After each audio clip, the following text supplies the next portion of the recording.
Рэйчел Бринсон Джорджия штатының ауылдық жерінде өскен және 3 баланың ішінде ең үлкені еді. Ол өте белсенді бала болып, атқа мінуді, аңшылық пен балық аулауды жақсы көретін. Қызына аңшылыққа деген қызығушылықты әкесі дарытты. Алайда Рэйчел 14 жасқа толғанда, әкесі кенеттен қайтыс болады. Қыз сонымен қатар спортқа қызығушылық танытып, мектеп командаларында софтбол және баскетбол ойнады. Мектепті бітіргеннен 4 жыл өткен соң, 1991 жылдың маусым айында ол Стив Бринсонға тұрмысқа шығады. Олар мектеп кезінен бастап кездесіп жүрген, және Стив оның алғашқы жігіті еді. Неке қиылғаннан кейін 8 жылдан соң, 1999 жылдың қазан айында олардың алғашқы баласы дүниеге келеді. Алайда Рэйчел мен оның күйеуінің қарым-қатынасы барған сайын қиындай түсті. Махаббаттың орнына олардың арасында ұзақ уақыттан бері тек ұрыстар мен келіспеушіліктер орын алды. 2001 жылдың шілде айында әйел полицияға кезекті рет қоңырау шалып, Стив маған қауіп төндіріп тұр және мені өлтіргісі келеді дейді. Бірнеше аптадан кейін 16 тамызда ерлі-зайыптылар тағы да ұрысып қалып, Стив аңшылық кезінде әйелмен бірге уақыт өткізіп тұратын ормандағы үйшікке кетеді. 2001 жылдың 25 қарашасында Рэйчел ұлын әжесіне қалдырып, Стивті көруге барады. Аңшылық клубтың мүшелері сол күні Рэйчел мен Стивтің бірге болып, сыра ішіп отырғандарын көрген. Түскі 4:30-да Рэйчел мен Стив бөлініп, ормандағы өздерінің аңшылық мұнараларына бет алды.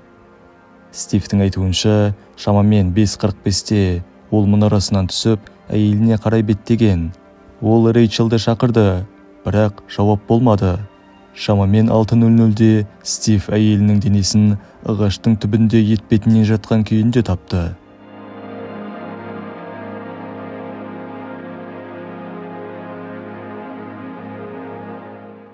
Стив бірден 911-ге қоңырау шалып, әйелінің жерде етпетінен жатқанын хабарлады. Оның тамыры соқпайды, демалмайды, көз қарашықтары болса, жарыққа мүлдем реакция бермейді. Ер адам әйелін оң жақ иығының астында жатқан мылтықтың үстінде етпетінен жатқан күйінде тапты. 911 диспетчері Стивке жүрек өкпе реанимациясын жүргізуді бұйырды, алайда бұл әрекеттер еш нәтиже берген жоқ. Рэйчел сол жерде қайтыс болды.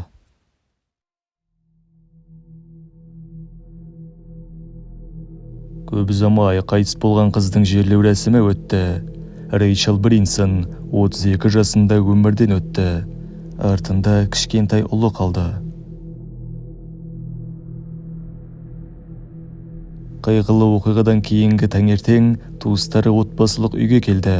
Онда Стив әлі де аңшылық киімде болатын. Стивтің және Рэйчелдің отбасысының айтуынша, ол жылап қатты күйзелген. Солай ақырында Рэйчел ормандағы аңшылық мұнарасынан құлап, кездейсоқ жағдай салдарынан қайтыс болғаны туралы мәлім болды. Алайда қыздың туыстары бұл нұсқаны бірден жоққа шығарды. Олардың пікірінше, Рэйчелдің өлімі кездейсоқ болмаған. Әйел қайтыс болғаннан кейін күйеуінің мінез-құлқы марқұмның отбасысының мазасын қашыра бастаған. Қайғылы жағдайдан кейінгі күні Стив әйелінің жұмыс орнына қоңырау шалып, оның өлімі кездейсоқ жағдай деп танылғандықтан сақтандыру төлемі беріле деп сұраған. Біраз уақыт өткен соң, Стив жаңа жол талғамайтын көлік сатып алып, сақтандыру ақшасын құдды бір лотереядан ұтып алғандай жұмсай бастайды. Марқұмның туыстарының айтуынша, Рэйчел мен Стивтің қарым-қатынасы соңғы жылдары барған сайын шиеленісе түскен. Олар үнемі ұрысып, төбелесіп, Стив бірнеше рет әйеліне опасыздық жасаған деседі. Сот медициналық сарапшы мәйітті ашу кезінде, егер тұрмыстық зорлық-зомбылық туралы білгенде, тереңірек зерттеу жүргізер едім деп мойындады. Ол Рэйчелдің ағаштан құлап кеткенін айтқандықтан, осы нұсқамен келіскенін мәлімдеді. Шериф департаменті Рэйчелдің өлімін мұқият тексермеген. Туыстарының айтуынша, тергеу аяқ асты жүргізілген. Оқиға орнындағы дәлелдерді тексеру мұқият жүргізілмеген. Стивті полиция тергемеген де. Сол кезде округтегі қазіргі шериф Стивтің туысы еді. Кейбір адамдардың айтуынша, шериф оны бірнеше рет қорғаған. Мұның бәрі Рэйчелдің отбасысына дәл сол күні Стив әйелін өлтірді деп сенуге негіз береді. Біраз уақыттан кейін мәйітті зерттеудің ресми есебі шықты. Денені тексеру нәтижесінде келесі жарақаттар анықталды. Бастың ішкі жарақаты, ортаңғы бас сүйек шұңқырының толық көлденең сынуы, кеуде қуысының ішкі жарақаттары, оң жақтағы қабырғалардың сынуы, оң жақ бұғананың ығысуы мен сынуы. Жүргізілген мәйіт ашу нәтижесінде келесі қорытынды жасалды. Өлім бірнеше бас сүйектерінің сынуынан, сондай-ақ қабырғалар мен бұғана сынуынан тұратын бастың ішкі жарақаттарының салдарынан болды. Жарақаттар ағаштан құлау кезінде алынған. Өлімнің себебі бастың ішкі жарақаты. Өлімнің сипаты кездейсоқ жағдай. Бұл жарақаттардың барлығы бірнеше метр биіктіктен жерге құлауды көрсетіп тұр. Алайда кездейсоқ өлім нұсқасын растауы мүмкін тағы бір маңызды факт бар. Оқиға орнына келген полиция лейтенанты Рейчелдің денесінен алкогольдің иісі шыққанын хабарлады. Бірақ жақын маңнан сыра банкілері немесе бөтелкелері табылмады. Мәйітті зерттеу туралы есепте 100 мл қанда 0,159 грамм алкоголь табылғанын көрсетілген.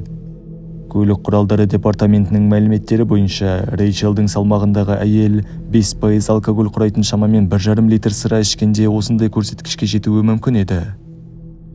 Егер барлық қолда бар фактілерді салыстырсақ, болған оқиғадан мынандай картина шығара аламыз. Сол күні Рейчел ормандағы аңшылық тірелерге күйеуін көруге барады. Куәгерлердің айтуынша, олар оның күйеуімен бірге алкогольдік ішімдіктер ішіп уақыт өткізгенін көрген.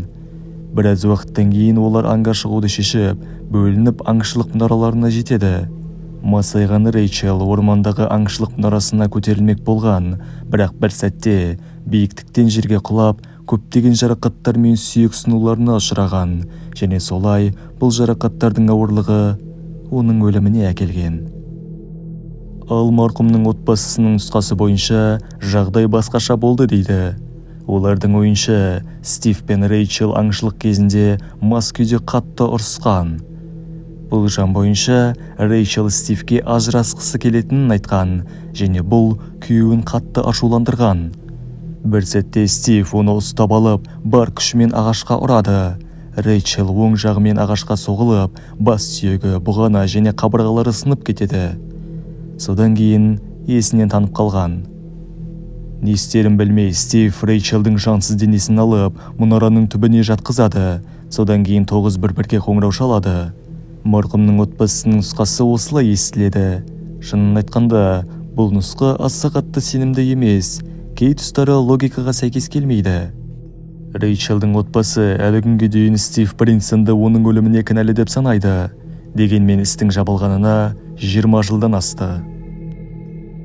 Әрине, бұл істе көптеген даулы сәттер бар, бірақ жалпы алғанда биіктіктен құлау нәтижесінде болған кездейсоқ өлім нұсқасы тек қана сенімді емес, сонымен қатар логикалық тұрғыдан да миға сиятын болып көрінеді.